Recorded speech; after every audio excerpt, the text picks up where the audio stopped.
बूढ़ी चिड़िया ने बताया, बुढ़ापे में चैन की रोटी खाना चाहते हो तो यह 3 मंत्र सुबह जरूर बोलना चाहिए। दर्शक बंधु, जीवन एक यात्रा है। बचपन से जवानी, जवानी से प्रौढ़ावस्था और फिर आता है वह पड़ाव जिसे हम बुढ़ापा कहते हैं। एक ऐसा समय जब शरीर थक चुका होता है, मन अकेला होता है और आत्मा अपने कर्मों का लेखा जोखा देखने लगती है। उस उम्र में न शान की जरूरत होती है न पैसे की हवस, बस एक ही चीज की तलाश होती है और वह है चैन की रोटी। लेकिन क्या यह चैन यूं ही मिल जाता है? नहीं, यह चैन उस व्यक्ति को मिलता है जिसने जीवन के हर मोड़ पर एक बात को कभी नहीं भूला, संस्कार, श्रद्धा और सत्कर्म।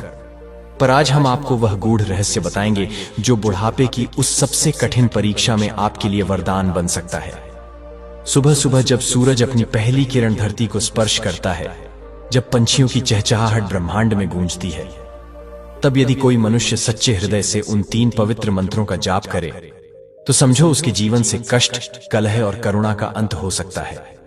क्योंकि वह बुढ़ापा जहां अक्सर लोग अपनों से उपेक्षित हो जाते हैं, जहां शरीर साथ छोड़ने लगता है और मन टूटा सा महसूस करता है, वहां वही व्यक्ति मुस्कुरा सकता है जो इन 3 मंत्रों को अपना जीवन संहिता बना ले। कितनी अजीब बात है ना। हम जीवन भर पैसा कमाते हैं, मकान बनाते हैं, गाड़ियां, जेवर, शोहरत, लेकिन जब बात आती है बुढ़ापे में 2 रोटी शांति से खाने की, तो वहां यह सब काम नहीं आता। वहां काम आते हैं वो शब्द, वो वाणी, वो विचार जिनमें प्रभु का स्मरण, आत्मा की विनम्रता और कृतज्ञता का भाव होता है। इसलिए आज जो बात हम आपको बताने जा रहे हैं वह कोई सामान्य ज्ञान नहीं, यह एक आध्यात्मिक रहस्य है। एक बार यदि आपने इन 3 मंत्रों को दिल से स्वीकार कर लिया और हर सुबह आंख खुलते ही इन्हें बोलना शुरू कर दिया, तो यकीन मानिए आपका बुढ़ापा न किसी धर्मशाला में बीतेगा, न किसी दवा के सहारे, बल्कि प्रभु की कृपा और अपनों के प्यार से ऐसा बीतेगा जैसे किसी संत का जीवन शांत, पवित्र और संतोष से भरा। और अब हम उसी राह पर चलने वाले हैं जहां यह 3 मंत्र न केवल आपके बुढ़ापे को सुखमय बनाएंगे, बल्कि आपके बच्चों को भी सिखाएंगे कि माँ बाप को कैसे जीवन के अंतिम चरण में सम्मान और प्रेम दिया जाता है। तो आइए अब उन 3 अमोघ मंत्रों की ओर बढ़ते हैं जो केवल शब्द नहीं, बल्कि हर आत्मा के लिए वह अमृत है जो मृत्यु के पहले भी जीवन को सुंदर बना सकते हैं। लेकिन आगे बढ़ने से पहले आपको एक अत्यंत गंभीर बात बता दूं, जिसे हमारे प्राचीन धर्म ग्रंथ गरुड़ पुराण में स्पष्ट कहा गया है कि कोई भी कथा हो या कोई भी सीख, अगर उसे बीच में छोड़ दिया जाए तो वह केवल ज्ञान से वंचित होना नहीं है, बल्कि वह पाप की श्रेणी में आता है। क्योंकि अधूरी कथा मन में संदेह, भ्रम और अधूरा सत्य छोड़ देती है, और यह अधूरा सत्य कई बार व्यक्ति को गलत दिशा में ले जाता है। इसलिए आपसे विनम्र निवेदन है कि आज की इस कथा को अंत तक अवश्य सुने, क्योंकि यह केवल एक कहानी नहीं, बल्कि जीवन का आईना है जिसमें आप अपने कर्मों का प्रतिबिंब देख पाएंगे। हो सकता है इस कथा का कोई एक शब्द, कोई एक प्रसंग आपके जीवन की दिशा बदल दे, आपको पाप से बचा ले और आपको उस अंधकार से निकाल दे जिसमें अनजाने में आप भी फंस सकते हैं। और यदि आप एक सच्चे सनातनी हैं, तो यह आपका धर्म भी है कि ऐसे संदेशों को केवल अपने तक सीमित न रखें, बल्कि उन्हें अधिक से अधिक लोगों तक पहुंचाएं। इसीलिए इस वीडियो को लाइक करें, अपने मित्रों और परिवार के साथ साझा करें और हमारे चैनल को सब्सक्राइब करना न भूलें, ताकि धर्म, सत्य और जीवन की गूढ़ शिक्षाएं आपको निरंतर मिलती रहे। तो चलिए श्रद्धा और विश्वास के साथ इस कथा की शुरुआत करते हैं। धर्मपुर गांव की एक पतली संकड़ी गली के अंत में आम और पीपल के पेड़ों से घिरे छोटे से मिट्टी के घर में उर्मिला अपने बेटे नरेश और बहू रीना के साथ रहती थी। उम्र के पड़ाव पर आ चुकी उर्मिला की आंखों में अनुभव की गहराई थी और चेहरे पर ममता की झलक। उनका बेटा नरेश दिन भर खेतों में मेहनत करता, जबकि उनकी नई नवेली बहू रीना घर की देखभाल करती थी। उर्मिला का रोज का नियम था कि वह सुबह सुबह स्नान करके पास के शिव मंदिर जाती, जहां गांव की अन्य औरतों से उसकी मुलाकात होती। एक दिन जैसे ही वह मंदिर के चौखट पर पहुंची, वहां उसे अपनी पुरानी सहेली पार्वती दिखी। सालों पुरानी दोस्ती की गर्मजोशी में दोनों की आंखें चमक उठी। अरे उर्मिला, कैसी हो? पार्वती ने उर्मिला को गले लगाते हुए पूछा। उर्मिला की मुस्कान गहरी हो गई। अरे पार्वती, तुझे देखे कितना समय हो गया, कैसी है तू? पार्वती ने शरारती अंदाज में मुस्कुराते हुए कहा। बस बढ़िया, तेरे घर तो अब बहू आ गई है। कैसी है, सेवा तो करती है ना? उर्मिला के चेहरे पर गर्व और संतोष की झलक दिखी। उसने सिर हिलाते हुए कहा, अरे मेरी बहू तो लाखों में एक है। उसे घर के हर छोटे बड़े काम की समझ है। मेरी इतनी सेवा करती है कि मुझे किसी चीज की कमी महसूस ही नहीं होती। पार्वती ने उत्सुकता से पूछा। अच्छा, फिर तो तेरी किस्मत खुल गई। बहू को आए तो अभी बहुत समय नहीं हुआ ना? हाँ, बस 2 महीने ही हुए हैं, लेकिन ऐसा लगता है जैसे वह बरसों से मेरे साथ है। तू तो शादी में नहीं आई क्यों? पार्वती ने अफसोस से कहा। अरे, मैं आना चाहती थी, लेकिन उसी दिन मेरे भाई की तबीयत बहुत खराब हो गई थी, इसीलिए नहीं आ पाई। कोई बात नहीं, पर सच कहूं तू आती तो देखती कि मेरी बहू कितनी सुशील और गुणवान है। वह घर को इतनी अच्छी तरह संभालती है कि मुझे किसी काम को हाथ भी नहीं लगाना पड़ता। उर्मिला ने आगे कहा। रोज सुबह सबसे पहले वह मेरे लिए गरम गरम चाय बनाकर लाती है, फिर दिन भर मेरी हर जरूरत का ध्यान रखती है। रात में जब खाना बनता है तो पहले मुझे परोसती है, फिर खुद और नरेश खाते हैं। पार्वती हैरान थी। अरे वाह, अब तो तुझे किसी चीज की चिंता करने की जरूरत नहीं, जब इतनी अच्छी बहू मिल गई है। सच में तू कितनी सौभाग्यशाली है। उर्मिला ने मुस्कुराकर सिर हिलाया। पार्वती ने उसे खुशी से गले लगा लिया और बोली, अब तो मैं भी तेरी बहू से मिलने एक दिन जरूर आऊंगी। दोनों सहेलियों कुछ देर और बातें करती रही, फिर पार्वती वहां से चल दी। मंदिर से लौटते समय उर्मिला के मन में एक अजीब सी हलचल थी। पार्वती से बातचीत के दौरान वह अपनी बहू की कितनी तारीफ कर रही थी, लेकिन अचानक एक अनजाना सा भय उसके मन में घर कर गया। सचमुच क्या मेरी बहू उतनी ही अच्छी है जितनी मैं उसे समझती हूं? यह सवाल उसके मन में बार बार घूम रहा था। गांव की पगडंडी पर चलते हुए उसने सोचा, मुझे जल्दी से घर पहुंचना चाहिए। जैसे ही वह अपने घर के पास पहुंची, उसके दिल की धड़कन तेज हो गई। उसके घर में कदम रखते ही उसकी बहू रीना तीखे स्वर में बोली, आ गई महारानी, इतनी देर तक कहां थी? उर्मिला को रीना के इस रूखे व्यवहार की उम्मीद नहीं थी, फिर भी शांत स्वर में बोली, बेटा, रास्ते में मेरी पुरानी सहेली पार्वती मिल गई थी, उससे बातें करने में समय निकल गया। रीना व्यंग्य से हंसते हुए बोली, अच्छा, तो बाहर जाकर मेरी चुगली कर रही थी। बताइए क्या क्या कहा मेरे बारे की? मेरी बहू ऐसी है वैसी है? उर्मिला चौंक गई। उसकी आंखों में दुख उतर आया।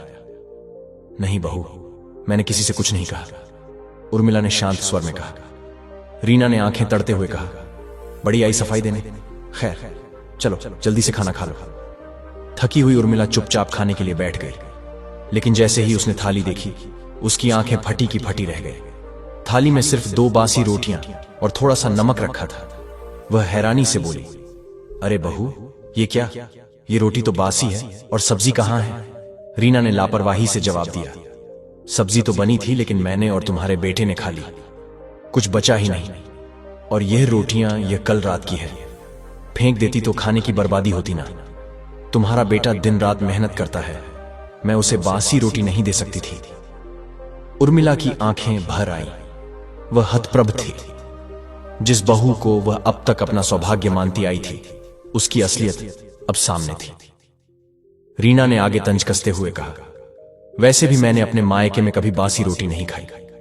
अगर मैंने यह खुद खाई होती तो मेरे पेट में दर्द होने लगता, इसीलिए मैंने इसे तुम्हारे लिए रख दिया। अब जो है वही खा लो, और हां, मुझे और भी बहुत काम है। इतना कहकर रीना वहां से अपने कमरे में चली गई, जैसे कुछ हुआ ही ना हो। उर्मिला कुछ पल तक स्तब्ध बैठी रही। उसकी आंखों में आंसू थे। बासी रोटी और नमक की वह सूखी थाली उसके सामने रखी थी, पर उसे गले से उतार पाना मुश्किल था।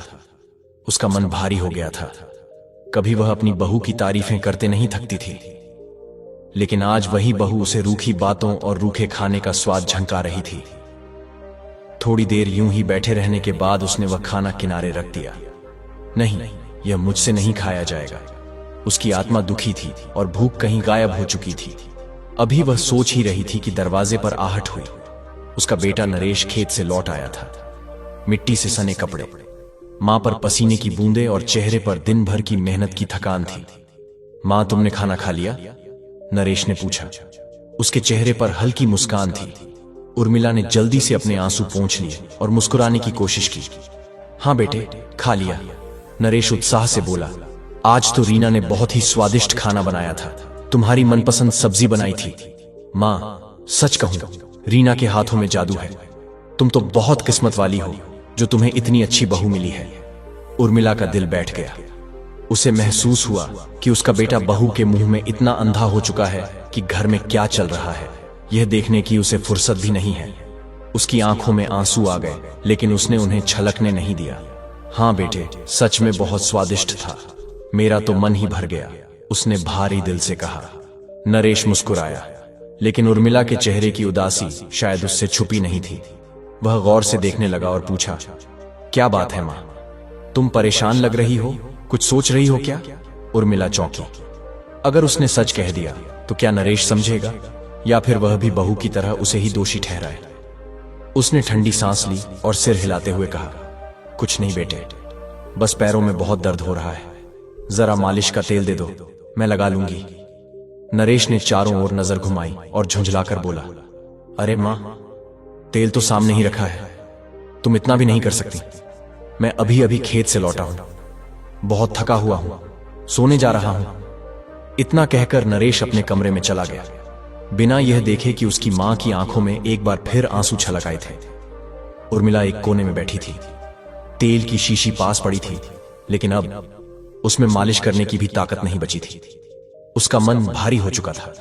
कमरे में सन्नाटा था, लेकिन उसके दिल में हजारों आवाजें गूंज रही थीं। उसके अतीत की, उसके पति की, उसके बीते दिनों की। उसकी सोहनी आंखें छत की ओर उठ गईं। उसने गहरी सांस ली और जैसे किसी अदृश्य साए से बात करने लगी, काश तुम मुझे छोड़कर नहीं गए होते, क्यों चले गए मुझे इस हालत में छोड़कर? अगर जाना ही था तो मुझे भी अपने साथ ले जाते, कम से कम यह दिन तो न देखने पड़ते। उसकी आवाज कंप आने लगी और वह रोते हुए सोचने लगी, हमने अपने खून पसीने से बड़ा किया, वह आज इतना बदल गया है, पत्नी के मुंह में अंधा हो गया है, उसे अपनी मां की तकलीफ दिखाई ही नहीं देती। उसकी आंखों से आंसू बहने लगे। उसने कांपते हाथों से अपनी साड़ी के पल्लू से उन्हें पोंछने की कोशिश की, लेकिन दर्द की नदी इतनी गहरी थी कि आंसू रुक ही नहीं रहे थे। मैं उससे कुछ भी कहूं तो बहू की ही तरफदारी करता है, उसके लिए अब सिर्फ उसकी पत्नी की बातें मायने रखती है, मां की नहीं। कभी उसने मेरी कोई बात मानी ही नहीं। उसकी आवाज धीमी हो गई। उसकी आंखों में बीते दिन तैरने लगे। जब नरेश छोटा था, जब वह गोदी में सिर रखकर सोता था, जब बुखार में वह रात भर उसके सिरहाने बैठी रहती थी। लेकिन वह मासूम बचपन कब का बीत चुका था और उसकी जगह एक बेरुखी ने ले ली थी। पता नहीं मैंने ऐसा कौन सा पाप किया जो मुझे यह दिन देखने पड़ रहे हैं। उर्मिला ने दीवार की ओर देखा, जहां एक धुंधली सी तस्वीर में उसके पति की मुस्कुराती छवि थी। वह तस्वीर अब भी वैसी ही थी, लेकिन उर्मिला की दुनिया पूरी तरह बदल चुकी थी। रात गहरी हो चली थी। आकाश में चांद अपनी चांदनी बिखेर रहा था। घर के अंदर से धीमी धीमी आवाजें आ रही थीं। उर्मिला अपने बिस्तर पर करवट बदल रही थी, लेकिन दिल से कोसों दूर थी। तभी उसने नरेश और रीना की बातें सुनी। नरेश अपनी पत्नी के पास बैठा था। उसने रीना की थकी हुई शक्ल देखी तो चिंता से पूछा, क्या हुआ? रीना, बहुत थकी लग रही हो। रीना ने लंबी सांस ली और शिकायती लहजे में बोली, हाँ, मेरे पैरों में बहुत दर्द हो रहा है और सिर भी भारी हो गया है। दिन भर घर के काम करके इतनी थक जाती हूं कि बस पूछो मत। नरेश ने उसके सिर पर प्यार से हाथ फेरा। अरे तुम इतना क्यों परेशान होती हो? मैं हूं ना तुम्हारा ख्याल रखने के लिए। आओ मैं तुम्हारा सिर और पांव दबा देता हूं। तुम चिंता मत किया करो। तुम्हें परेशान देखकर मैं भी परेशान हो जाता हूं। रीना ने और भी दर्द भरे स्वर में कहा, घर का सारा बोझ मेरे ही सिर पर है। मुझे माँ जी का भी ध्यान रखना पड़ता है, उनके खाने पीने का, उनकी दवाइयों का, और उसके बाद सारा घर संभालना भी मेरा ही काम है। माँ जी को क्या करना होता है? बस दिन भर आराम फरमाना है, ये नहीं कि कभी मेरा हाथ ही बटा दे। नरेश ने रीना के पैरों की मालिश करते हुए कहा, अरे छोड़ दो ना, माँ का क्या है, वह तो आज है, कल नहीं। उनकी उम्र हो चली है। तुम अपनी सेहत का ध्यान रखो। वाह रे मेरे लाल, जब मैंने तुझसे बस तेल लाकर देने को कहा था तब तू थका हुआ था, सोने जा रहा था, लेकिन अपनी पत्नी के लिए तुझमें इतनी ताकत कहां से आ गई कि तू उसके पैर दबा रहा है? उर्मिला का मन चित्कार कर उठा, लेकिन उसने अपनी पीड़ा को अपने ही भीतर समेट लिया। अब शिकायत करने का भी कोई अर्थ नहीं था। उसका अपना बेटा उसे एक बोझ समझ रहा था, और उसकी बहू, जिसे वह बहू नहीं बल्कि बेटी मान रही थी, वही उसे आराम तलवी और बेकार समझ रही थी। वह चुपचाप दीवार के इस पार अपने बिस्तर पर लेटी रही। आंसू उसकी आंखों से बहते रहे, लेकिन उसे चुप कराने वाला कोई नहीं था। कमरे की छत को ताकते हुए उसने एक गहरी सांस ली और बुदबुदाई, क्या हर मां का अंत इसी अकेलेपन में होता है?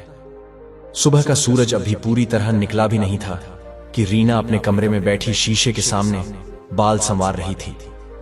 उसके चेहरे पर एक अलग ही चमक थी, मानो किसी नई योजना को अंजाम देने की खुशी हो। तभी नरेश कमरे में आया और तकिए के पास बैठते हुए बोला, क्या बात है रीना, आज सुबह सुबह इतनी खुश दिख रही हो? रीना ने हल्की मुस्कान दी और नजाकत से कहा, सुनिए जी, आज मेरे दूर के रिश्तेदार के यहां शादी है। मुझे शादी में जाना है और मैं चाहती हूं कि वहां सबसे अलग और सबसे सुंदर दिखूं। नरेश ने हैरानी से पूछा, तो जाओ ना, इसमें इतनी बड़ी बात क्या है? रीना ने नकली नाराजगी दिखाते हुए कहा, अरे ऐसे से चली जाऊं? मुझे एक नई महंगी साड़ी चाहिए और कुछ नए गहने भी। मेरे पास बहुत कम गहने हैं, मैं शादी में ऐसे थोड़ी जाऊंगी। नरेश ने लंबी सांस ली और सिर खुजालाते हुए कहा, लेकिन रीना, मेरे पास इतने पैसे नहीं हैं। तुम्हारे पास तो वैसे भी बहुत सारी साड़ियां हैं, उन्हीं में से कोई पहन लो। और वैसे भी ये शादी तुम्हारे दूर के रिश्तेदार की है, कोई खास नहीं। रीना ने गहरी सांस ली और मायूस चेहरा बनाकर कहा, ठीक है, मत दिलाओ, मैं कोई पुरानी साड़ी पहन लूंगी। लेकिन सोच लो, शादी में इतने लोग होंगे, औरतें बातें बनाएंगी कि देखो नरेश अपनी पत्नी का कितना बुरा हाल की बैठा है, और अगर मैं नई साड़ी और भारी गहने पहनकर गई तो लोग तुम्हारी ही तारीफ करेंगे कि देखो नरेश अपनी पत्नी को कितने ठाठ से रखता है। नरेश थोड़ी देर चुप रहा, वह असमंजस में था। रीना ने उसके चेहरे के हाव भाव भांप लिए तो और धीरे से फुसफुसाया। अब नरेश के पास आकर धीरे से एक बोली, तुम्हें नहीं पता, लेकिन तुम्हारी मां के पास बहुत पैसे हैं। उन्होंने अलमारी में जरूर कुछ छिपा कर रखा है। वह कभी अपनी अलमारी की चाबी मुझे नहीं देती। इसका मतलब साफ है कि उसमें कुछ ना कुछ जरूर रखा होगा। नरेश ने सिर हिलाया, मुझे नहीं लगता मां के पास इतने पैसे होंगे, और अगर होंगे भी तो वह आसानी से नहीं देंगे। रीना ने आंखें घुमाते हुए कहा, इसीलिए तो हमें थोड़ा नाटक करना पड़ेगा। तुम उनसे कहना कि पिछले साल जमींदार से कुछ पैसे उधार लिए थे और अब तक चुका नहीं पाए। जमींदार रोज आकर धमका रहा है, डर और चिंता में वह खुद ही पैसे निकाल कर दे देंगे। नरेश थोड़ा हिचकिचाया, फिर भी पैसे नहीं दिए तो रीना की आंखों हजार ich kaputt ohne je fürs am nie farim.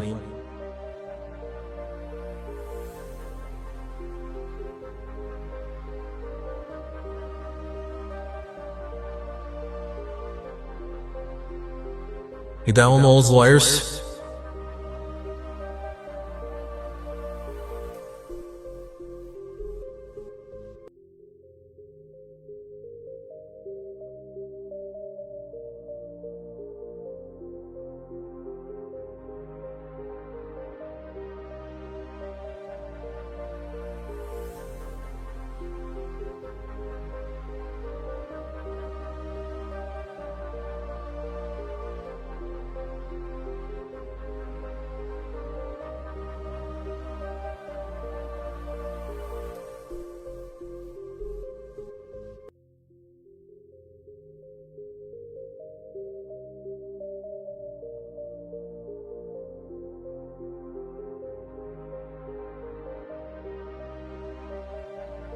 एक खतरनाक चमक आ गई। उसने बेरुखी से कहा, तो फिर हम उन्हें घर से निकाल देंगे।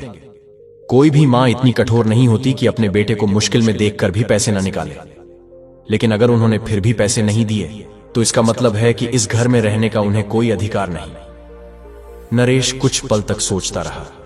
उसकी आत्मा जैसे उसे झकझोर रही थी, लेकिन रीना की बातों में ऐसा जाल बुना हुआ था कि वह उसमें फंसता चला गया। ठीक है, मैं मां से बात करके देखता हूं, उसने धीमे स्वर में कहा। रीना मुस्कुराई।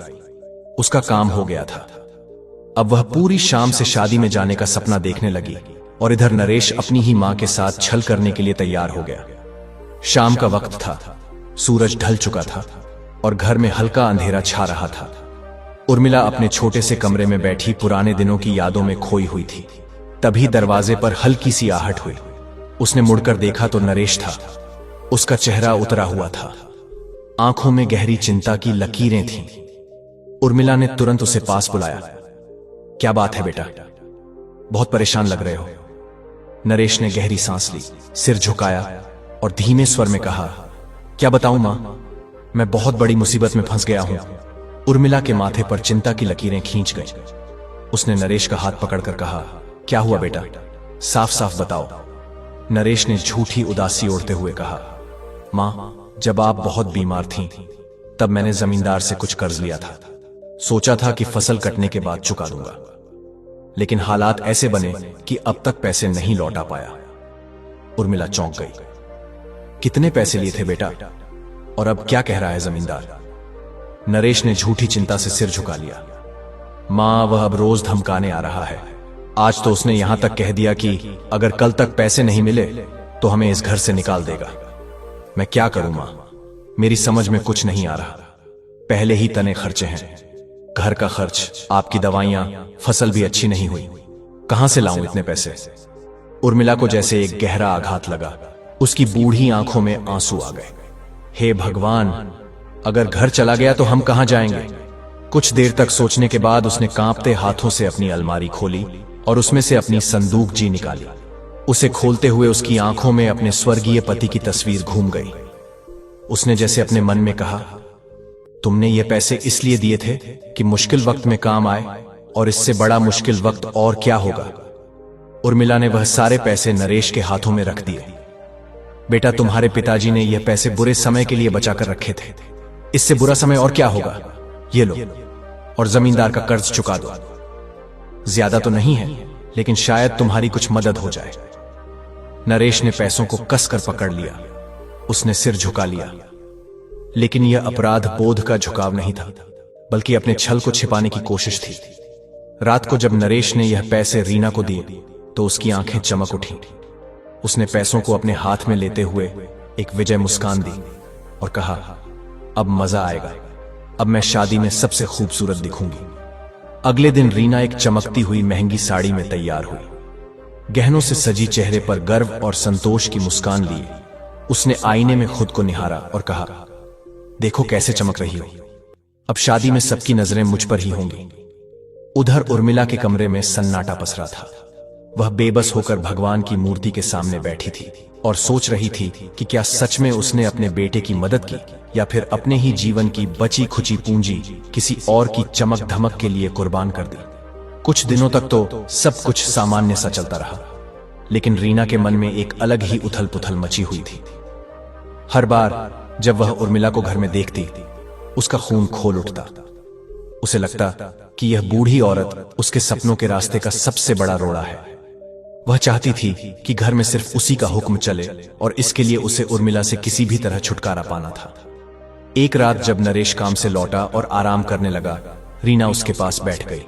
उसने धीरे से कहा, सुनिए, मैं सच में बहुत परेशान हो गई हूं। इस घर में जब तक आपकी मां है तब तक हम चैन से नहीं रह सकते। नरेश ने थकी हुई आवाज में कहा, अब क्या हुआ रीना? रीना ने गहरी सांस ली और अपने मन की बात कह डाली। आप ही बताइए, उनकी उम्र हो चुकी है, वह कब तक रहेंगे? उनकी दवाइयों में हर महीने इतने पैसे लग जाते हैं कि घर का बाकी खर्च ही नहीं चल पाता। अगर वह नहीं रहेंगी तो हमें यह सब झेलना नहीं पड़ेगा। नरेश ने हैरानी से उसकी तरफ देखा। रीना, ये कैसी बातें कर रही हो? रीना ने झुंझलाकर कहा, सच कह रही हूं, मैं तंग आ चुकी हूं। अगर इस घर में सुख चाहिए तो इस बुढ़िया से छुटकारा पाना ही होगा। नरेश चुप हो गया। वह रीना की बातों से असहज महसूस कर रहा था, लेकिन कुछ कह नहीं सका। अगले दिन दोपहर का समय था। उर्मिला आंगन में रखी कुछ चीजें समेट रही थी। तभी रीना ने सोचा, आज ही इस बुढ़िया को ऐसी सजा दूंगी कि नरेश का भरोसा पूरी तरह से मुझ पर आ जाए। वह तेजी से चली और उर्मिला के सामने से जानबूझकर टकरा गई। वह खुद को जोर से धक्का देकर जमीन पर गिर पड़ी और दर्द से चीख उठी, हाय मेरी कमर, मैं मर गई। उर्मिला घबरा गई। वह तुरंत आगे बढ़ी और रीना को उठाने लगी। अरे बहू, तुम ठीक तो हो? कहीं चोट तो नहीं आई? लेकिन रीना का असली खेल अब शुरू होना था। उसने दर्द से कराते हुए जोर से चिल्लाया, अजी सुनते हो? देखिए, आपकी मां ने मुझे जोर से धक्का दे दिया। नरेश दौड़ता हुआ वहां आया। उसने रीना को जमीन पर पड़ा देखा और तुरंत उसे उठाने लगा। रीना, क्या हुआ? रीना ने झूठी सिसकियों के बीच कहा, आपकी मां ने मुझे धक्का देकर गिरा दिया। मैंने तो कुछ कहा भी नहीं था, मैं तो बस अपने काम से जा रही थी। उर्मिला यह सुनकर हतप्रभ रह गई। उसकी आंखों में आंसू आ गए। उसने कांपते हुए कहा, बहू, मैंने तुम्हें नहीं गिराया। तुम झूठ क्यों बोल रही हो? तुम तो अपने आप से ही गिर गई। रीना ने दर्द से कराते हुए कहा, देखा आपने, आपकी मां कितना झूठ बोल रही है। मैं क्या नाटक कर रही हूं? मुझे सच में बहुत चोट आई है, बहुत दर्द हो रहा है। उर्मिला ने यह सुना तो रुआ होकर बोली, नहीं बेटा, मैंने इसे नहीं गिराया, यह खुद ही गिर गई थी। लेकिन नरेश पहले ही रीना की बातों में फंस चुका था। उसने गुस्से से कहा, मां, ये क्या कर रही हैं आप जानती हैं कि रीना दिन भर घर के काम में लगी रहती है, फिर भी आप उसे तकलीफ दे रही हैं। ये कौन सा तरीका है? उर्मिला ने बेबस से नरेश का हाथ पकड़ा। बेटा, मेरी बात मान ले, सच में कुछ नहीं किया, ये मुझ पर झूठा इल्जाम लगा रही है। लेकिन नरेश ने झटके से अपना हाथ छुड़ा लिया। मां, रीना कोई नाटक नहीं कर रही, उसे सच में चोट लगी है। आप इतनी निर्दय कैसे हो सकती हैं? रीना ने अपनी आंखों में कुछ और आंसू भरते हुए कहा, नरेश, रहने दीजिए। अगर आपकी मां को मेरे साथ ऐसा ही व्यवहार करना है तो मैं चुप रहूंगी। आखिर मैं इस घर की बहू हूं, मुझे तो सहना ही पड़ेगा। नरेश को रीना पर और भी तरस आ गया। उसने प्यार से उसे सहारा देकर कहा, तुम चलो अंदर आराम करो, सारा काम मां देख लेंगी। ये कहते हुए वह रीना को कमरे में ले गया और पीछे उर्मिला अकेली खड़ी रह गई। उसकी आंखों से आंसू झलक पड़े। उसने आसमान की ओर देखा और बुदबुदाई, हे भगवान, ये कैसा समय दिखा रहे हो? जिस बेटे को पाल पसकर बड़ा किया, आज वह अपनी मां की सच्चाई देखने में असमर्थ हो गया है। कमरे में घुसते ही रीना ने दरवाजा अंदर से बंद कर लिया। उसका चेहरा गुस्से और जलन से दमदमा रहा था। वह नरेश के पास बैठी और गहरी सांस लेते हुए धीमी लेकिन सदी हुई आवाज में बोली, आपने देखा ना, आज आपकी मां ने मेरे साथ क्या किया? अब तो मुझे सच में डर लगने लगा है। मुझे लगता है कि वह मुझे मार देना चाहती है। नरेश चौंक कर बोला, क्या बकवास कर रही हो रीना? मां, ऐसा क्यों करेंगी? रीना ने आंसू बहाते हुए जवाब दिया, आपको क्या पता, जब आप घर पर नहीं होते तब उनका असली रूप सामने आता है। दिन भर मुझे ताने मारती हैं, उल्टा सीधा बोलती हैं, और अब तो हद ही कर दी। अगर आज मेरे सिर पर चोट लग जाती तो सोचिए क्या होता। नरेश परेशान हो उठा।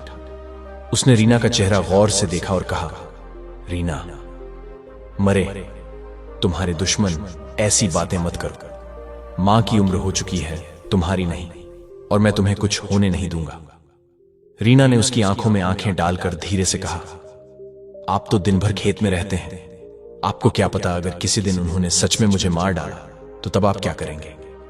रह लेंगे मेरे बिना? नरेश को रीना की बातें चुभने लगी। उसने गहरी सांस लेते हुए कहा, मां, ऐसा नहीं कर सकती, तुम गलत सोच रही हो। रीना ने तुरंत जवाब दिया, आपको कुछ नहीं पता। दिन भर मैं उनके साथ रहती हूं, उनकी हरकतें देखती हूं।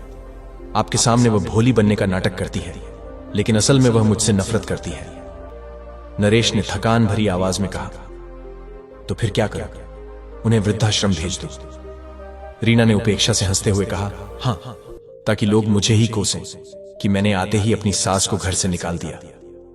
नहीं नरेश, हमें कुछ ऐसा करना होगा जिससे वह खुद ही हमेशा के लिए इस घर से चली जाए। नरेश ने चौंक कर पूछा, क्या मतलब? रीना पास आकर फुसफुसाई, ना रहेगा बांस, ना बजेगी बांसुरी। नरेश ने घबराकर उसकी ओर देखा, ये तुम क्या कह रही हो? रीना ने उसकी आंखों में देखते हुए धीमे से कहा, बिल्कुल सही कह रही हूं। देखो, वैसे भी उनकी उम्र हो चुकी है, वह सिर्फ हमारे ऊपर बोझ है। जब देखो तब रोती रहती है तुम्हारे पिताजी को याद करके। उन्हें भी तो मुक्ति चाहिए ना। नरेश के अंदर एक अजीब सा डर बैठने लगा, लेकिन रीना की बातों में उसे तर्क नजर आने लगे। वह बोला, हां, शायद तुम सही कह रही हो। मां अब इस घर में खुश नहीं है, और वैसे भी उनकी दवाइयों में इतने पैसे खर्च हो जाते हैं। अगर हम उन्हें खत्म कर दें तो हमारा जीवन आसान हो जाएगा। रीना ने एक शातिर मुस्कान के साथ नरेश का हाथ थाम लिया। तो फिर तय रहा, कल जाकर ऐसी दवा ले आओ जिससे मां को गहरी बेहोशी आ जाए। मैं उसे खाने में मिला दूंगी। जैसे ही वह बेहोश होंगी, हम उन्हें श्मशान ले जाकर जला देंगे। रात के समय वहां कोई नहीं जाता, किसी को पता भी नहीं चलेगा। नरेश अब पूरी तरह से रीना के वश में था। उसने सिर हिलाते हुए कहा, ठीक है, ऐसा ही करते हैं। कमरे में एक अजीब सी शांति छा गई। बाहर चाय की हल्की रोशनी घर के आंगन में पड़ रही थी, लेकिन इस कमरे में अंधेरे की साजिशें पक रही थीं। उर्मिला को इस बात की जरा भी खबर नहीं थी कि जिन हाथों को उसने पाल पसकर बड़ा किया, वही अब उसे दुनिया से मिटाने की तैयारी कर रहे थे। संध्या का समय था। घर में एक अजीब सी शांति पसरी हुई थी, मगर रीना के चेहरे पर एक अजीब सी खुशी थी। आज की रात उसके लिए खास थी। आज उसके जीवन से उर्मिला हमेशा के लिए चली जाने वाली थी। रसोई से घी, मसालों और तली हुई पूरियों की खुशबू आ रही थी। रीना ने खुद अपने हाथों से उर्मिला की पसंदीदा सब्जी और गर्मागर्म पूरी बनाई थाली में प्रेम से सजाकर वह उर्मिला के पास आई और मीठी मुस्कान के साथ बोली, लीजिए माँ जी, आज आपके लिए आपकी मनपसंद सब्जी बनाई है। मैंने सोचा आज आपको स्वादिष्ट खाना खिलाऊं। उर्मिला चौंक गई। आज तक जो बहू मुझे सूखी रोटी और बासी खाना देती थी, वह आज इतने प्यार से मेरा पसंदीदा भोजन परोस रही है।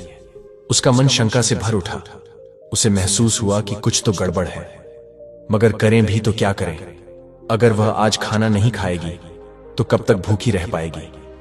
उसने मन ही मन भोलेनाथ को याद किया, हे भोलेनाथ, मैंने सदा आपकी भक्ति की है। यदि मेरी भक्ति सच्ची है तो इस विश्व से भी आप मुझे बचा लेंगे, और यदि मेरी जीवन लीला समाप्त करने की आपकी ही इच्छा है तो मैं उसे भी सहर्ष स्वीकार कर लूंगी। यह सोचकर उर्मिला ने धीरे धीरे खाना खाना शुरू किया। रीना और नरेश उसे गौर से देख रहे थे। रीना के चेहरे पर एक संतोष भरी मुस्कान थी। बस कुछ ही देर और फिर यह बुढ़िया हमेशा के लिए चली जाएगी। कुछ देर बाद उर्मिला का सिर चकराने लगा। उसकी आंखें भारी होने लगी। उसने उठने की कोशिश की, लेकिन शरीर ने साथ देना बंद कर दिया। उसके हाथ कांपने लगे और कुछ ही पलों में वह बेहोश होकर जमीन पर गिर पड़ी। रीना ने नरेश की ओर देखा और खुशी से कहा, काम हो गया। रात का सन्नाटा घना हो चुका था। चांद की हल्की रोशनी आंगन में थी। नरेश ने बिना समय गंवाए उर्मिला के शरीर को एक पुरानी बोरी में बांध दिया और उसे कंधे पर उठाकर तेजी से घर से बाहर निकल गया। रास्ते में दूर दूर तक कोई नहीं था। कुत्तों के भौंकने की आवाज के अलावा चारों ओर एक भयानक शांति थी। श्मशान पहुंचकर नरेश ने चारों ओर नजर दौड़ाई। कोई नहीं था। रात के इस पहर यहां कौन आता? उसने जल्दी से लकड़ियों का एक ढेर तैयार किया और उर्मिला को उस पर लेटा दिया। उसकी सांसें तेज चल रही थीं, मगर उसके चेहरे पर कोई पछतावा नहीं था। जैसे ही वह जेब से माचिस निकालने लगा, उसे महसूस हुआ कि वह तो माचिस लाना ही भूल गया। अरे हमम, माचिस तो मैं घर पर ही भूल गया। उसका दिल जोर से धड़कने लगा। अगर उसने जल्दी से आग नहीं लगाई और मां को होश आ गया तो नहीं, ये नहीं हो सकता। मुझे तुरंत माचिस लेकर आना होगा। यह सोचकर नरेश तेजी से घर की ओर भागा। नरेश जल्दबाजी में घर के लिए निकला था, माचिस लाने के लिए। उसके कदम तेज थे और दिल में एक ही विचार था, इस काम को जल्दी से जल्दी खत्म कर देना है। घर पहुंचते ही रीना ने अधीरता से पूछा, इतनी जल्दी वापस आ गए? काम हो गया। नरेश हड़बड़ा हुआ बोला, मैं माचिस ले जाना भूल गया। जल्दी से माचिस दो, कहीं उसे होश ना आ जाए। रीना ने माचिस लाकर नरेश को दे दिया और मुस्कुराते हुए बोली, चिंता मत करो, सब कुछ वैसे ही होगा जैसा हमने सोचा था। इस बीच इधर श्मशान में उर्मिला को होश आ चुका था। आंखें खोलते ही उसने पाया कि कैसे उसके अपने बेटे और बहू ने उसे जलाकर मारने की योजना बनाई थी। उसका दिल टुकड़े टुकड़े हो गया। जिस बेटे को उसने अपने खून पसीने से पाला, जिसके हर सुख दुहक में वह साथ खड़ी रही, वही आज उसकी जान का दुश्मन बन गया था। आंखों से आंसू छलक पड़े, मगर उसने खुद को संभाला। खुद को बचाने के लिए नहीं, बल्कि उस सच्चाई को देखने के लिए जो इतने वर्षों तक उसकी ममता की वजह से उसे दिखाई ही नहीं दी थी। वह धीरे से एक पेड़ के पीछे छुप गई। नरेश माचिस लेकर जब वापस आया, तब अंधेरे में उसे कुछ दिखाई नहीं दिया। उसने लकड़ियों के ढेर को माचिस दिखाई और आग की लपटें उठने लगी। यह सोचकर कि उसकी मां अब इस दुनिया में नहीं रही, उसने एक संतोष भरी सांस ली और वहां से चला गया। घर पहुंचते ही रीना ने बेसब्री से पूछा, सब काम हो गया ना? नरेश ने मुस्कुराते हुए कहा, हां, बिल्कुल हो गया। ऐसा कभी हो सकता है कि तुमने कुछ कहा हो और मैंने न किया हो? मैं तुम्हारे लिए कुछ भी कर सकता हूं। अब तो तुम खुश हो ना? रीना की आंखों में चमक आ गई। हाँ, अब हम आराम से रह सकते हैं, ना कोई झगड़ा होगा, ना कोई तकलीफ। सच में आप जैसे पति को पाकर मैं धन्य हो गई। आपने यह सब मेरी खुशी के लिए किया है। मैं आपको कभी मां की कमी महसूस नहीं होने दूंगी। उनसे भी बढ़कर आपका ख्याल रखूंगी। नरेश ने गर्व से सिर ऊंचा किया, मानो उसने कोई बहुत बड़ा पराक्रम कर दिया हो। लेकिन उन्हें इस बात का अंदाजा भी नहीं था कि जिसे उन्होंने जलाया वह उनकी मां नहीं थी। वह तो कुछ लकड़ियां थीं और असली उर्मिला अब भी जिंदा थी। वह दूर खड़ी अपने बेटे को अपनी ही लाश को जलाते हुए देख रही थी। उसने लंबी सांस ली और मन ही मन सोचा, शायद मर जाना ही मेरे लिए बेहतर होता। मगर अब मैं मरूंगी नहीं, अब मैं जीऊंगी, मगर एक नई उर्मिला बनकर। रात घनी होती जा रही थी। चांद बादलों में छिपता और निकलता उर्मिला, जिसका दिल अब भी अभी अपने ही बेटे के विश्वासघात से टूटा था, पेड़ों के बीच अकेली खड़ी थी। हवा में अजीब सी ठंडक थी, लेकिन उससे भी ज्यादा ठंडक उसके मन में थी, एक अंधकारमय भविष्य की ठंडक। वह कांपती थी, आवाज में बुदबुदाई, हे भगवान, अब मैं कहां जाऊंगी? मेरा तो इस दुनिया में कोई अपना भी नहीं। अगर घर गई तो वे फिर से मेरी जान लेने की कोशिश करेंगे। आपने मुझे इस आग से बचाया, मुझे जीवन दान दिया, तो आगे का रास्ता भी आपको ही दिखाना होगा। भोलेनाथ मेरी मदद कीजिए। उसकी आंखों से आंसू बह रहे थे, लेकिन अब वह कमजोर नहीं पड़ना चाहती थी। वह जीवन से हार मानने वालों में से नहीं थी। उसी वक्त दूर से कुछ आवाजें आने लगी। उर्मिला सतर्क हो गई। उसने देखा कि कुछ लोग झाड़ियों के बीच से आते हुए नजर आ रहे थे। उनके हाथ में एक भारी पोटली थी, जिसे वे संभालते हुए इधर उधर देख रहे थे। उनके कपड़े मैले थे, चेहरे पर अजीब सी घबराहट थी, और वे बार बार पीछे मुड़कर देख रहे थे, जैसे कोई उनका पीछा कर रहा हो। उर्मिला घबराकर पास के एक बड़े पेड़ के पीछे छिप गई और ध्यान से उनकी बातें सुनने लगी। भाई, यही सही जगह है। यहां पैसे गिन लेते हैं और सोना आपस में बांट लेते हैं। ये तो श्मशान है, यहां कौन आने वाला है? एक आदमी ने कहा और पोटली नीचे रख दी। लेकिन भाई, यहां भूत भी तो रहते होंगे ना? दूसरे ने डरते हुए पूछा। पहले वाले ने हंसकर कहा, अबे चुप, भूत भूत कुछ नहीं होता। ये सब लोगों को डराने की बातें हैं। लेकिन सुना है कि उर्मिला ने अपनी पीड़ा को ताकत में बदलने का निर्णय ले लिया। उसने उन चोरों को भगाने के लिए एक चालाक योजना बनाई। वह गहरी सांस लेते हुए अपने अंदर का डर निकालने लगी। फिर अचानक वह पेड़ के पीछे से डरावनी आवाजें निकालने लगी। एक दर्द भरी चीख जो श्मशान की नीरवता में गूंज उठी। कौन आया है मेरी नींद में खलल डालने? चोरों के शरीर में एक ठंडी सहरन दौड़ गई। उनमें से एक घबरा कर बोला, भाई, ये आवाज कहां से आई? दूसरा चोर डरते हुए बोला, यह तो भूतों की आवाज लग रही है। मैंने सुना था कि श्मशान में आत्माएं भटकती हैं। तीसरा कांपते हुए बोला, भागो भाई, हमें यहां से तुरंत निकलना चाहिए। वे तीनों डर के मारे अपनी पोटली वहीं छोड़कर भागने लगे। लेकिन तभी उनमें से एक ठिठक गया, अरे हमारा सामान, हम तो अपना सोना चांदी छोड़कर भाग आए। दूसरा गुस्से में बोला, सामान की छोड़ अपनी जान की सोच। वैसे भी सोना तो और चुरा लेंगे, लेकिन जान चली गई तो क्या करेंगे? तीसरा हकला हुए बोला, भूल गया हम कहां हैं, ये श्मशान। तभी अंधेरे में पेड़ के पीछे से एक काली छाया धीरे धीरे बाहर निकली। चोरों ने देखा, सफेद कपड़ों में लिपटी बिखरे बालों वाली एक बूढ़ी औरत उनकी ओर बढ़ रही थी। उसकी आंखें गहरी और अंधेरी लग रही थी, जैसे मौत की घाटी से लौटकर आई हो। कौन हो तुम? एक चोर हकलाकर बोला। उर्मिला ने अपनी आवाज को और डरावना बनाते हुए कहा, तुमने मेरी शांति भंग कर दी, अब तुम यहां से जिंदा नहीं जाओगे। चोरों का खून जम गया। भाई, ये सच में चुड़ैल है, भागो नहीं तो हमें मार डालेगी।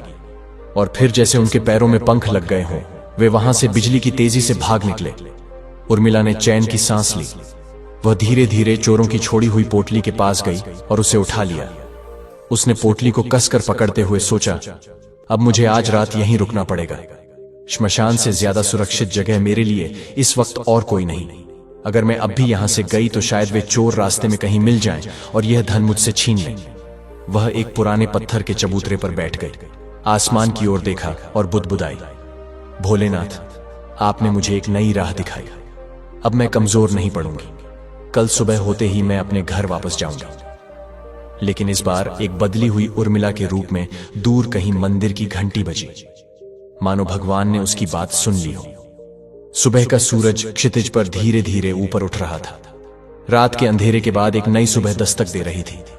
ठंडी हवा हल्के हल्के बह रही थी, लेकिन उर्मिला के दिल में एक अजीब सी तपिश थी। धोखे के दर्द की और बदले की नहीं, बल्कि खुद को साबित करने की। रात श्मशान में बिताने के बाद उर्मिला अब पूरी तरह से बदल चुकी थी। अब वह वही निरीह मां नहीं थी जिसे उसके अपने बेटे और बहू ने धोखा दिया था। अब वह एक नई शक्ति के साथ अपने ही घर लौट रही थी, ये देखने के लिए कि उसकी इस वापसी का असर उन पर क्या होगा। वह अपनी पोटली को कसकर पकड़े घर के दरवाजे तक पहुंची, एक गहरी सांस ली और दरवाजे पर दस्तक दी। अंदर से एक खींची हुई आवाज आई, इतनी सुबह सुबह कौन आ गया? रुक, मैं देखता हूं। दरवाजा खुलते ही जैसे ही नरेश ने सामने देखा, उसके चेहरे का रंग उड़ गया। उसके पैरों तले जमीन खिसक गई, उसकी आंखें फटी की फटी रह गईं और उसका गला सूख गया। मां उसके मुंह से मुश्किल से निकला। वह हक्का बक्का खड़ा रह गया, मानो कोई भूत देख लिया। उर्मिला की आंखों में एक अलग ही तेज था। उसने एक तीखी हंसी के साथ कहा, क्यों रे नालायक, क्या हुआ? तेरी बोलती क्यों बंद हो गई? नहीं सोचा था कि मैं तुझे दोबारा इस हाल में देखने आऊंगी, है ना? तुझे जरा भी शर्म नहीं आई? अपनी मां को जिंदा जलाने की कोशिश करते हुए नरेश की आंखों में डर और पछतावा साफ झलक रहा था। वह लड़खड़ाते हुए बोला, मां, मुझे माफ कर दीजिए। मैंने यह सब रीना के कहने पर किया था। मेरा सच में आपको मारने का कोई इरादा नहीं था। उर्मिला ने दर्द भरी हंसी हंसते हुए कहा, वाह रे मेरा बेटा, अपनी करनी का दोष भी किसी और पर डाल रहा है। ऐसा बेटा होने से अच्छा था कि भगवान मुझे बांझ ही रखता। इसी बीच रीना भी वहां आ गई। उसकी नजर उर्मिला की पोटली पर पड़ी और तभी कुछ सोने के सिक्के नीचे गिर पड़े। सिक्कों की झलक पाते ही रीना की आंखें चमक उठी, लेकिन उसने खुद को संभाला और तुरंत स्थिति को भांप लिया। बुढ़िया बच कैसे गई और इसके पास इतना सोना कहां से आया? उसने मन ही मन सोचा। रीना का लालची दिमाग तेजी से काम करने लगा। उसे समझ आ गया कि यह पोटली यूं ही खाली नहीं होगी, बल्कि इसके अंदर और भी बहुत सारा सोना होगा। लेकिन अगर वह सीधा इस पर दावा करती तो उर्मिला उस पर भरोसा नहीं करती। उसे चालाकी से खेलना था। उसने तुरंत चेहरे पर पछतावे और मासूमियत का भाव लाया और तेजी से उर्मिला के पैरों में गिर गई। मां जी, मुझे माफ कर दीजिए। मुझसे बहुत बड़ी गलती हो गई थी। मैं गुस्से में अंधी हो गई थी। मैंने जो किया वह अपराध नहीं बल्कि पाप था। कृपया कर मुझे माफ कर दीजिए। नरेश भी तुरंत उसके साथ गिड़गिड़ाने लगा, मां, हमें अपनी गलती का एहसास हो गया है। आपके जाने के बाद हमें रात भर नींद नहीं आई। हम बहुत पछता रहे थे। हमारी मति मारी गई थी जो हमने ऐसा किया। रीना ने अपनी आवाज में और नाटक भरते हुए कहा, आंखों देखकर हमारे दिल को कितनी शांति मिली है। मां जी, हमें हमारी गलती सुधारने का एक मौका दीजिए। हम आपका प्रायश्चित करना चाहते हैं। कृपया करके हमें माफ कर दीजिए। उर्मिला ने बिना कुछ कहे गहरी नजरों से उन दोनों को देखा। उसकी आंखों में अब दर्द नहीं बल्कि अनुभव की चमक थी। बिना कुछ बोले उसने अपनी पोटली उठाई और अंदर चली गई। नरेश और रीना एक दूसरे को देखकर मुस्कुराए। रीना के मन में बस एक ही सवाल था, इस पोटली में कितना सोना होगा? शाम ढलने को थी। घर में एक अजीब सा सन्नाटा पसरा था। उर्मिला अंदर अपने कमरे में बैठी थी, जबकि बाहर बरामदे में नरेश और रीना के बीच एक गंभीर चर्चा चल रही थी। रीना अधीरता से इधर उधर टहल रही थी। उसकी आंखों में चिंता और लालच का मिश्रण साफ झलक रहा था। उसने झुंझलाते हुए कहा, यह बच कैसे गए? आपने उसे जलाया कैसे था? क्या सच में आग लगाई भी थी या सिर्फ दिखावा किया? नरेश गुस्से में फुसफुसाया, मैंने लकड़ियों में आग तो सही से लगाई थी, फिर यह बच कैसे गई और यह कैसे वापस आ गई? रीना को अब असली डर सताने लगा। उसने नरेश का हाथ कसकर पकड़ लिया और बोली, कहीं मां ने गांव में किसी को बता दिया तो? अगर किसी को पता चल गया कि हमने उन्हें मारने की कोशिश की थी तो हमारा क्या होगा? नरेश ने घबराते हुए इधर उधर देखा और धीरे से कहा, मुझे नहीं लगता मां ने किसी को कुछ बताया होगा। अगर बताना होता तो वह गांव वालों को साथ लेकर आती, यूं अकेले नहीं आती। रीना की आंखों में शंका की लकीरें गहरी हो गईं।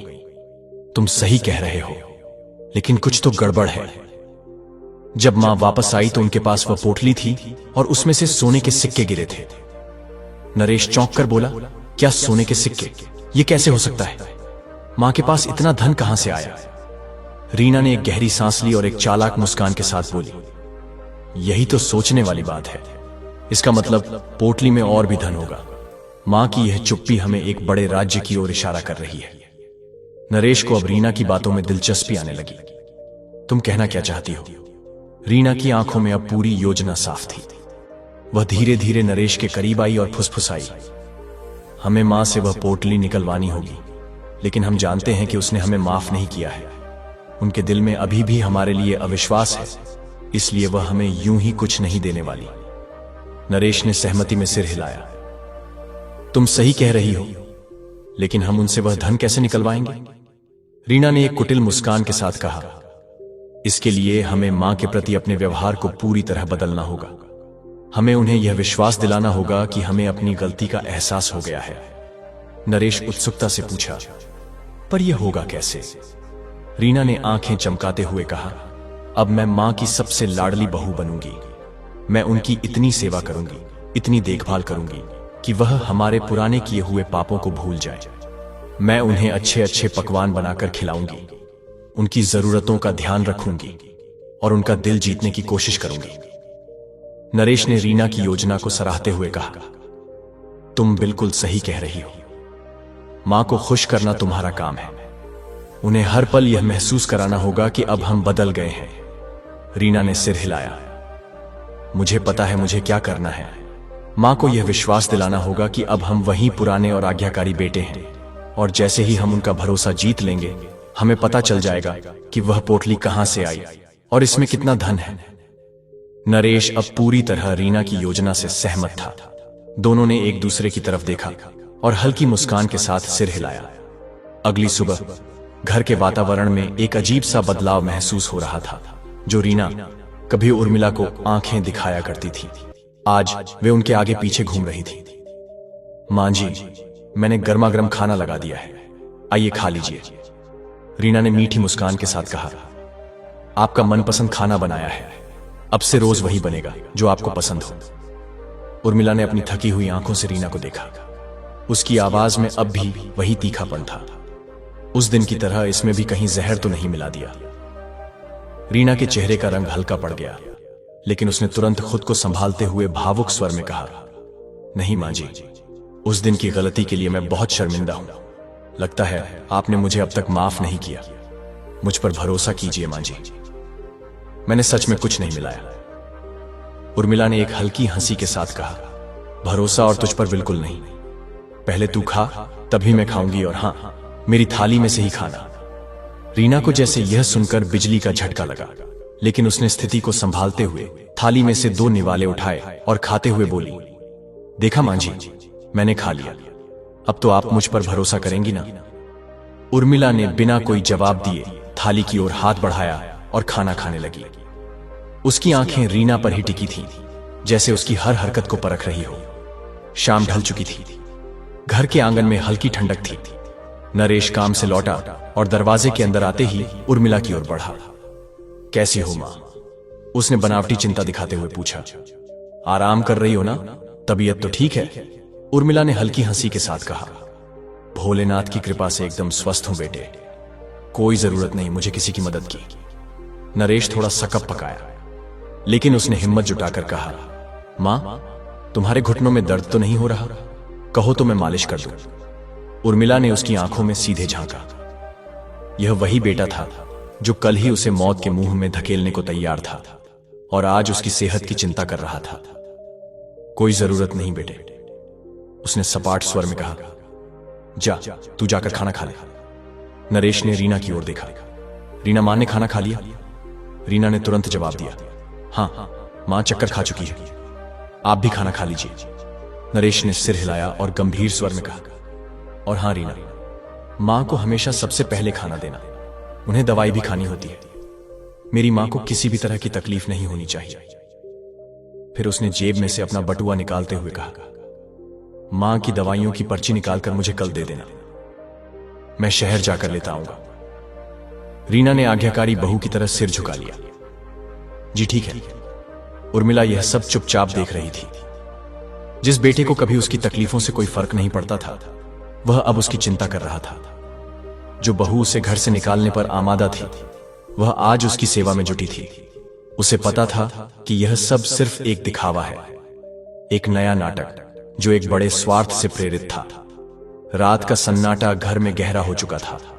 हल्की चांदनी आंगन में बिखरी थी। उर्मिला अपने कमरे में बैठी थी। तभी दरवाजे पर हल्की दस्तक हुई। वह जानती थी कौन होगा। दरवाजे पर वही रीना आई थी जिसने कल ही उसे मरने के लिए छोड़ दिया था। मांझी, एक बात पूछूं? रीना ने मीठी आवाज में कहा। आपकी जो पोटली है उसमें क्या है? उर्मिला ने रीना को ध्यान से देखा। उसकी आंखों में वही पुरानी धूर्तता चमक रही थी जिसे वह अब साफ पहचान सकती थी।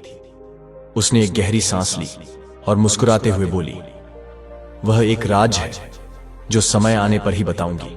रीना को जैसे निराशा हुई, लेकिन उसने जाहिर नहीं होने दिया। मांझी, आप भी ना, अब इतना राज मत बनाइए, मुझे भी तो बताइए।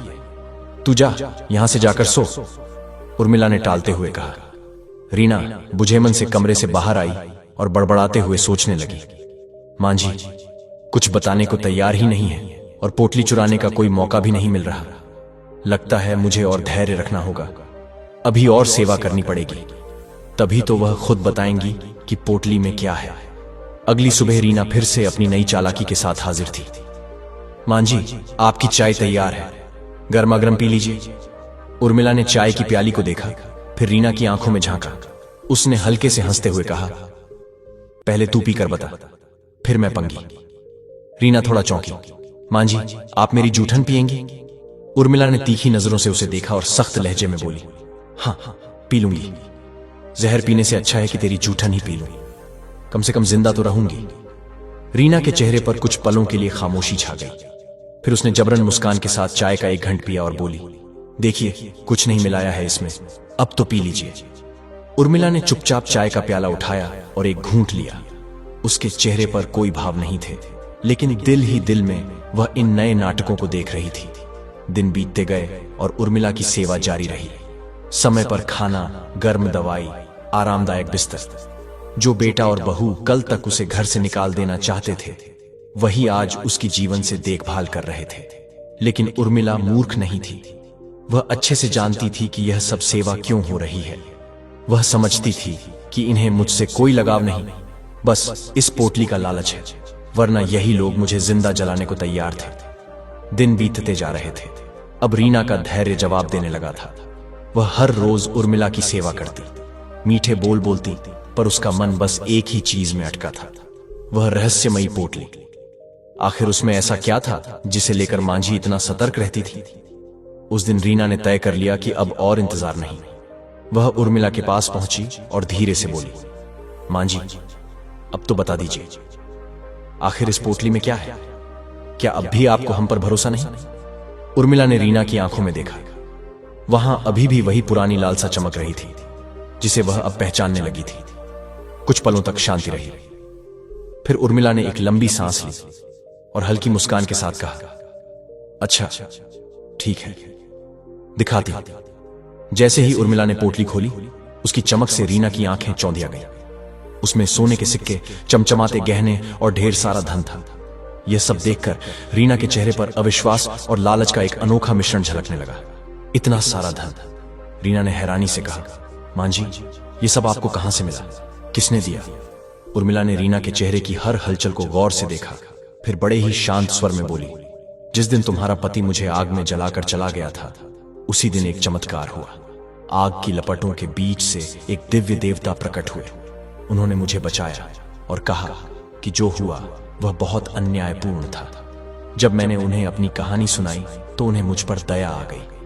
उर्मिला थोड़ा रुकी और फिर आगे बोली, शायद इसीलिए उन्होंने मुझे यह धन दिया, ताकि मैं अपना जीवन सम्मान के साथ जी सकूं, बिना किसी डर के। रीना यह सुनकर सोच में पड़ गई। उसके मन में कई सवाल उठने लगे। क्या सच में ऐसा हुआ था या मांझी कुछ छिपा रही थी? पर जो भी हो, इस समय सच्चाई से ज्यादा महत्वपूर्ण था यह जानना कि क्या मांझी के पास और धन हो सकता है। कुछ क्षणों की खामोशी के बाद रीना बोली, मांझी, आपने सिर्फ इतना ही धन क्यों मांगा? और भी मांग सकती थी ना? उर्मिला हल्के से मुस्कुराई और बोली, बेटी, मैं बूढ़ी हूं, मुझसे ज्यादा भार उठाया नहीं गया। इसीलिए जितना ला सकी उतना ही लाई। रीना ने सिर हिलाया और मन ही मन सोचा, तो इसका मतलब वहां और भी धन हो सकता है। रीना के चेहरे पर एक अजीब सी चमक आई। वह उर्मिला को प्रणाम करने के अंदाज में झुकी और मीठी आवाज में बोली, ठीक है मां जी, आप आराम कीजिए, मैं अभी आती हूं। अगर किसी चीज की जरूरत पड़े तो मुझे आवाज लगा देना।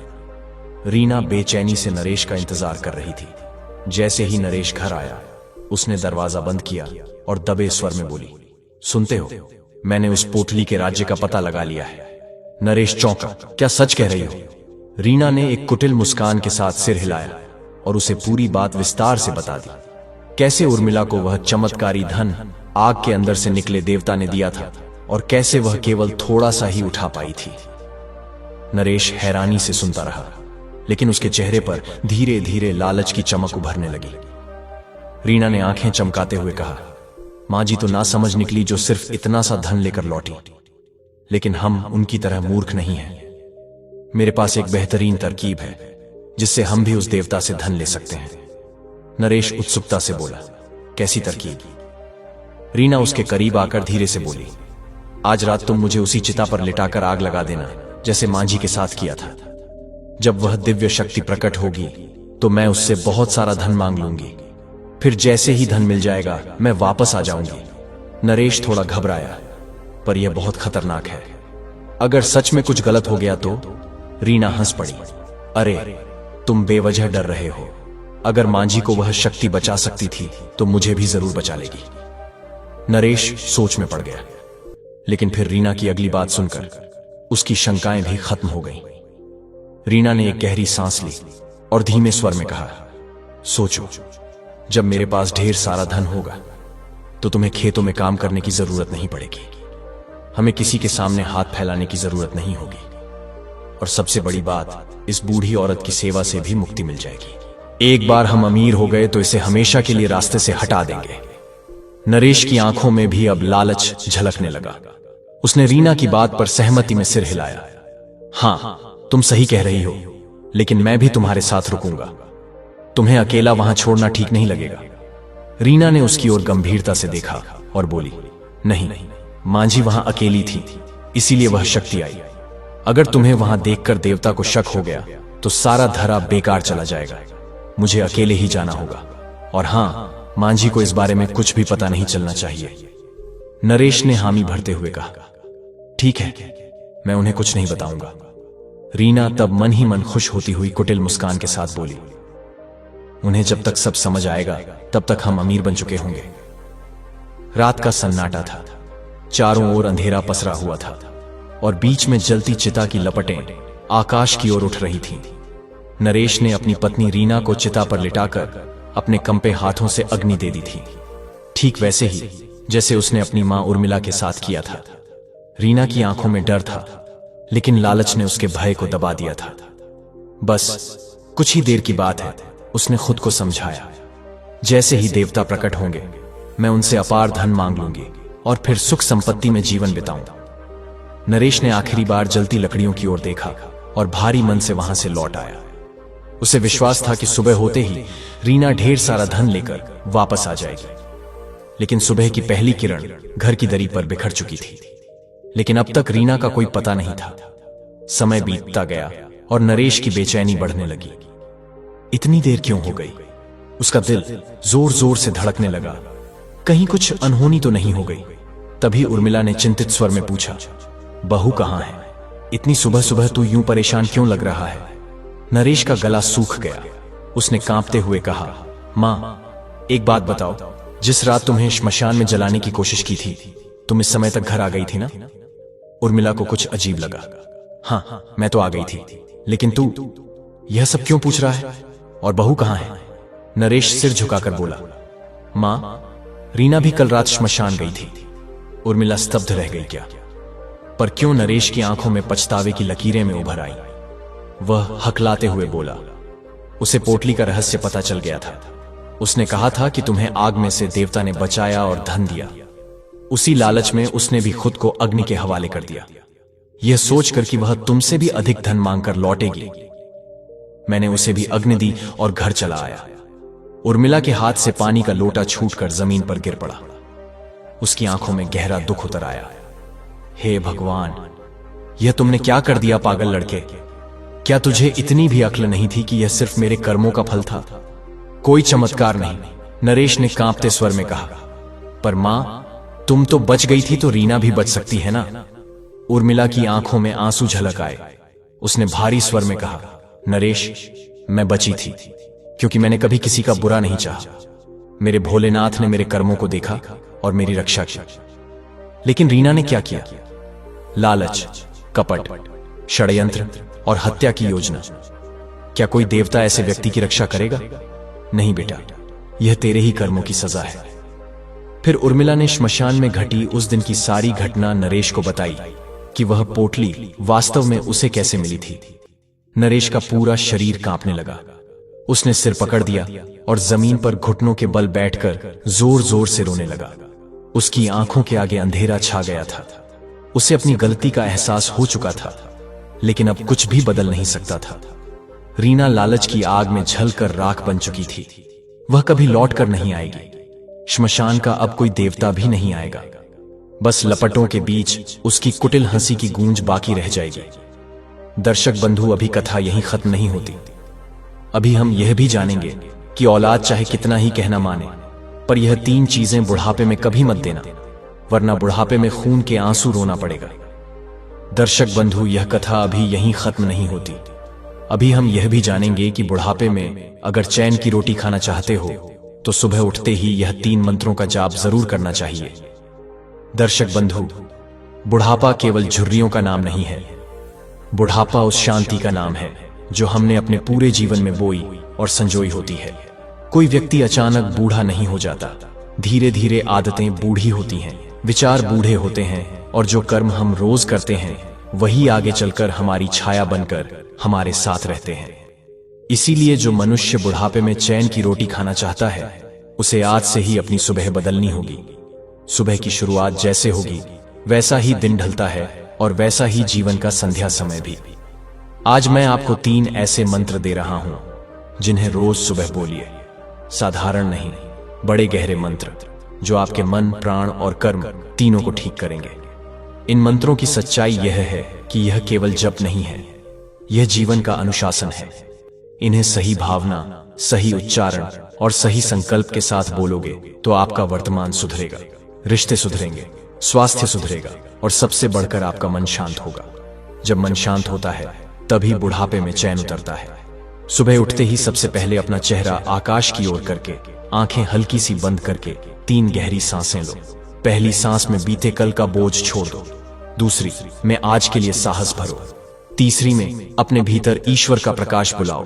फिर हथेलियां जोड़कर बहुत प्यार से मन में प्रणाम करो। माता पिता, गुरु, परिवार, धरती, सूर्य, सबको। इसके बाद पहला मंत्र बोलो, ओम नमः शिवाय। इसे कम से कम 11 बार बोलो। बोलते समय जीभ नहीं, हृदय बोले। इस मंत्र का अर्थ है, मैं भीतर के शिव तत्व को नमस्कार करता हूं।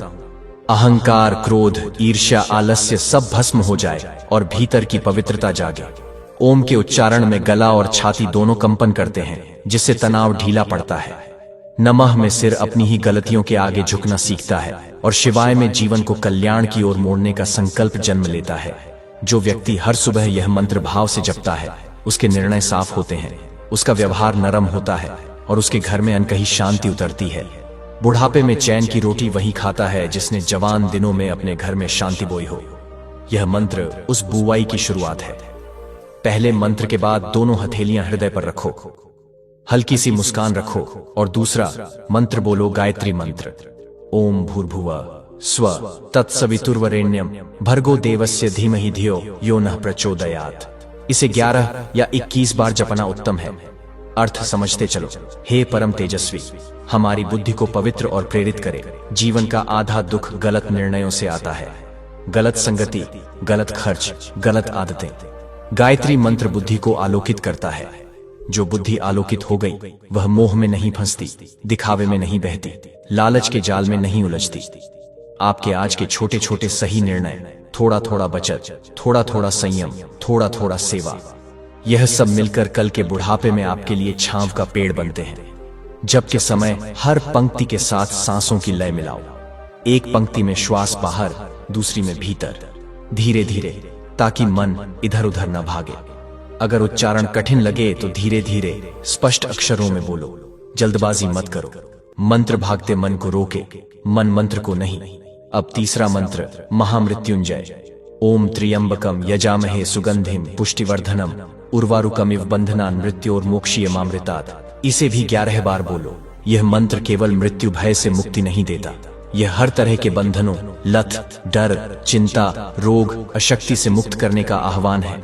उर्वारुकमिव जैसे पक चुका फल डंठल से सहज छूट जाता है, वैसे ही हम अपने बंधनों से सहज छूट जाएं। बूढ़े होने का अर्थ कमजोर होना नहीं, परिपक्व होना है। और परिपक्वता तब आती है जब व्यक्ति अपने डर से मित्रता कर लेता है। इस मंत्र का जप आपकी सांसों को लंबी करता है, हृदय की धड़कन को स्थिर करता है और भीतर एक भरोसा पैदा करता है। मेरे साथ ईश्वर है और मैं सुरक्षित हूँ। जो व्यक्ति सुरक्षित महसूस करता है वही दूसरों को भी सुरक्षित महसूस कराता है। ऐसे व्यक्ति के बुढ़ापे में बच्चे बच्चियां, नाती पोते, पड़ोसी सब खींचे चले आते हैं। यही तो चयन है, अपनों का सानिध्य, घर का अपनापन और मन की निस्तब्धता। तीनों मंत्रों के बाद शांत बैठकर बस 2 मिनट मौन रहो। मौन में ही मंत्र फलता है। अपने मन से 3 वचन लो। पहला, आज मैं कटु वचन नहीं बोलूंगा। दूसरा, आज मैं अनावश्यक खर्च नहीं करूंगा। तीसरा, आज मैं किसी न किसी रूप में सेवा करूंगा। चाहे एक पौधे को पानी देना हो, किसी गरीब को रोटी देना हो या घर के बुजुर्ग की बात धैर्य से सुनना हो। याद रखो, मंत्र से ऊर्जा आती है पर कर्म से वह ऊर्जा रूप लेती है। बिना कर्म के मंत्र भी सूखे बीज की तरह है, घर में रखा पर खेत में बोया नहीं। जो बोओगे वही काटोगे। आज सेवा बोओगे, कल सम्मान काटोगे। आज संयम बोओगे, कल स्वास्थ्य काटोगे। आज कृतज्ञता बोओगे, कल चयन काटोगे। अब कुछ सूक्ष्म बातें जो इस साधना को मजबूत बनाती हैं। सुबह का समय ब्रह्म मुहूर्त सूर्योदय से पहले का होता है। अगर संभव न हो तो सूर्योदय के बाद भी कर सकते हो, पर पेट हल्का हो, मन निर्मल हो। जप के लिए एक सरल आसन चुनो, सुखासन या वज्रासन। रीढ़ सीधी रहे। एक स्थिर स्थान तय करो, बिस्तर नहीं, जमीन या आसन, और वही स्थान रोज अपनाओ ताकि जगह भी तुम्हारी साधना को पहचान ले। यदि आपके घर में छोटे बड़े सब साथ बैठ जाएं, तो मंत्र का प्रभाव कई गुना बढ़ जाता है। सामूहिक जप घर की दीवारों को भी सकारात्मक बना देता है। माला का उपयोग करना चाहो तो कर सकते हो। रुद्राक्ष या तुलसी पर जरूरी नहीं, जरूरी है मन का जगा रहना। जप के बाद अपने सिर पर, फिर घर की चौखट पर और अंत में रसोई की अग्नि पर हाथ फेरकर आशीर्वाद दो। घर, भोजन और परिवार तीनों पवित्र हो जाते हैं। और हाँ, मंत्र के साथ आहार भी सरल रखो। सुबह थोड़ी गुनगुनी जलधार, नीम तुलसी की 1-2 पत्तियां और आभार का एक वाक्य। धन्यवाद प्रभु, आज का दिन आपने दिया। हो सकता है कोई कहे, क्या केवल मंत्र से बुढ़ापा सुधर जाएगा? उत्तर है, मंत्र अकेला नहीं, मंत्र फलस मन फलंस आचरण। यदि आप जप करके फिर दिन भर क्रोध करें, चुगली करें, अपमान करें, देरी से सोएं, अनियमित खाएं तो मंत्र तकलीफ में पड़ जाता है। पर अगर आप धीरे धीरे आदतें बदलते चले जाएं, चाय कॉफी कम, जल अधिक, स्क्रीन कम, ध्यान अधिक, शिकायत कम, कृतज्ञता अधिक, तो देखोगे कि अगले 30 से 40 दिनों में आपका चेहरा, आपकी नींद, आपकी वाणी सब में मिठास आने लगेगी। और यही मिठास आगे चलकर आपके बुढ़ापे का रस बनती है। जब लोग आपकी संगत में बैठकर सुकून महसूस करें, जब आपके शब्दों से घर का तापमान नीचे उतर आए, जब आपकी उपस्थिति से बच्चों का भय दूर हो जाए, तो समझो मंत्र काम कर रहे हैं। आज से बस यही साधना पकड़ लो। सुबह 3 गहरी सांसें। ओम नमः शिवाय से अहंकार का शमन, गायत्री से बुद्धि का प्रकाश, महामृत्युंजय से भय का विमोचन। फिर 2 मिनट का मौन, 3 वचन, मीठी वाणी, संयमी खर्च, छोटी सी सेवा और दिन भर कृतज्ञता। यह दिन अगर ऐसे ऐसे जुड़ते गए तो जीवन की संध्या सुनहरी होगी, मन में धूप रहेगी और बुढ़ापे में सचमुच चैन की रोटी मिलेगी।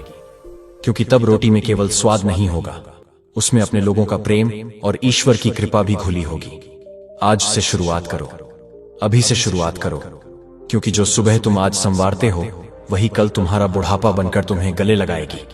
और अब प्रिय दर्शक बंधुओं, आज की बात यहीं समेटते हैं। याद रखिए सुबह की 3 गहरी सांसें, ओम नमः शिवाय से अहंकार का शमन, गायत्री मंत्र से बुद्धि का प्रकाश और महामृत्युंजय से भय का विमोचन।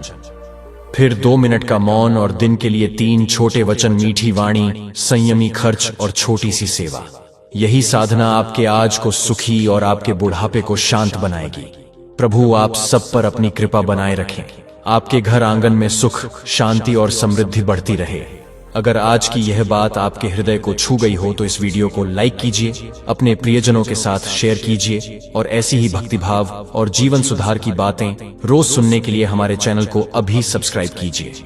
घंटी का निशान दबाना मत भूलिए ताकि अगली दिव्य कथा और प्रेरक सीख सबसे पहले आप तक पहुंचे। नीचे कमेंट में लिखिए आप कल सुबह किस मंत्र से शुरुआत करने वाले हैं। आपकी एक पंक्ति किसी और की जिंदगी बदल सकती है। प्रभु आपका मंगल करे। जय शिव शंभो।